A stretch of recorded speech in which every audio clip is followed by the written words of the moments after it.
Stewart, what's up, everybody? So, just a kind of a quick video just to get us all on the same page. Some good reminders. We also have some new people, and we really needed a team meeting for this, but it just didn't work out with the schedule. So, transition plans, and I'm just going to walk through this slide deck and kind of get you um, on our main transitions every day. Do a lot of those just yet, and hopefully we have time to talk. But talk with your teammates and just get on the same page with transitions. I know your team leads have probably already done that, but last year I took it to the team.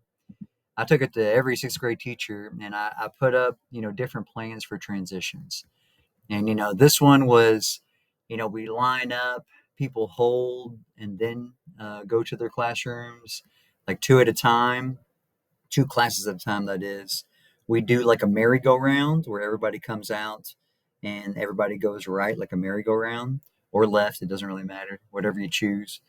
Or just a free-for-all. And we just go forward and we try to do transitions in, like, 3 minutes. A typical transition is, anywhere from 3 to 5 minutes. Everyone voted for the merry-go-round. So that is, you got your kids lined up in your classroom. They're not in the hallway yet. And then everybody, in a perfect world, everybody's on time at, what is it, 8:25. We need to nail down our actual transition times when it's time for that. But say it's 8:25, everybody opens up their door. We all look at each other and we go, "Let's go." And then the idea is that every student walks. There used to be lines. There's not lines anymore, but you stay to the right. So you turn right, you stay to the right, and you do a loop, and everybody stays in line.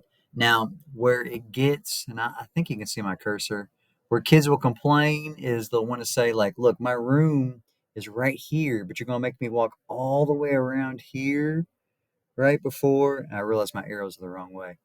"You're gonna make me walk all the way around here instead of just going here?" Yes, we are. The whole year. Absolutely yes. Because believe it or not, and I was really surprised, everybody voted for this one. We did it. I'll be there for a lot of those transitions. There's 4 teams now, so I'll do my best to be at one of your transitions. But this reduced transition time to 2 minutes, even when it looks kind of crazy. Like, I think just the fact that everybody's moving, everybody's got one purpose. We're going in the same direction and going to our classroom, and that's it. There's no time for hugging. There's no time for high fives. There's no time for stopping to get a drink of water. No water during your transition. Okay, that's a big thing. Make sure you tell the kids that. Once they get in your class, if you want to give them a second, 30 seconds to go get water, that's cool, but not during transition. We don't stop. We don't go to our locker. We don't get water. We just go straight to class. And then once everybody's in class, then we do bathroom, then we do water, then we do, if a couple times a year a kid has to go to the locker, we can be reasonable. But if it's every day, we're not going to be reasonable with that because that's unreasonable. Um, But that reduced transitions to about 2 minutes, which is like phenomenal because if you do the math, it's a lot of time. You save. I talked to the parents about this.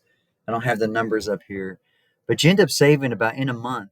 That time adds up to like 6 or 7 instructional days. It's crazy.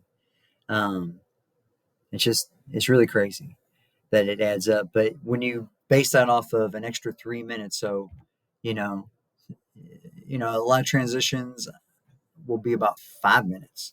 So if we reduce it to two, it's going to be really good. So the main thing is teach your kids this. They're not going to know to do it. We got to teach them. So they'll line up in your room or they'll wait in their seats, and then when it's time you open the door, everybody takes off and they do the loop. They go to the loop. They go to class. No water, no locker. That's it. Okay.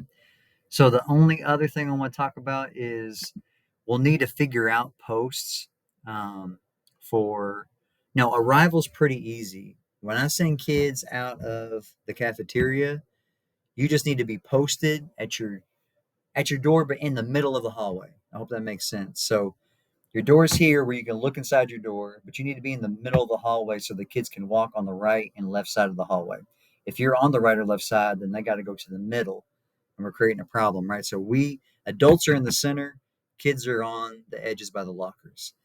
And so when we have lockers, they'll go they'll go to their lockers and we'll get them in class, and that we're hoping that's going to be like a 5 minute thing, and then we're in class. That's what we're going to strive for. Um, this on the screen here is like a transition. Say we were going to go to related arts.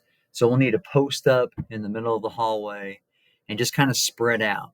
People will kind of find we can. Last year we had like Miss Meredith and Mr. Judd were in the hallway, kind of posted there and stayed there by cafeteria 1 and 2. And we had some posts there on these tees, which is really important. We need someone at the corner. We're going to need someone at the related arts hallway too to stand. And I'll be there, but I'll be everywhere, kind of just, smashing problems and getting kids in class and getting kids moving.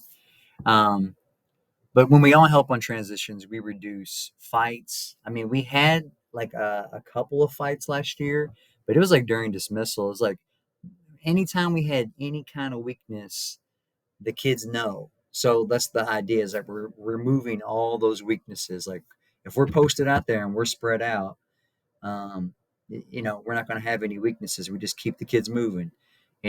Be on time. We try to keep it positive. Be on time. Be on time. Keep moving. Be on time. Um, that's pretty much the same. At dismissal, we will need people to post around the buses. So walk out with your kids, close your door, and then post up around. But we will need some people to hang back and make sure the hallway gets clear. Again, I think that was Mr. Judd and maybe Miss Cartwright that hung back and made sure their hallways were clear because they were kind of near those ends of the school. Um, I think that's right. But we'll need to kind of select those people and decide who they are. And just if we're consistent, then we're consistently keeping kids safe. Hope that makes sense. I'm going to see how long this was. I tried my best to keep it short.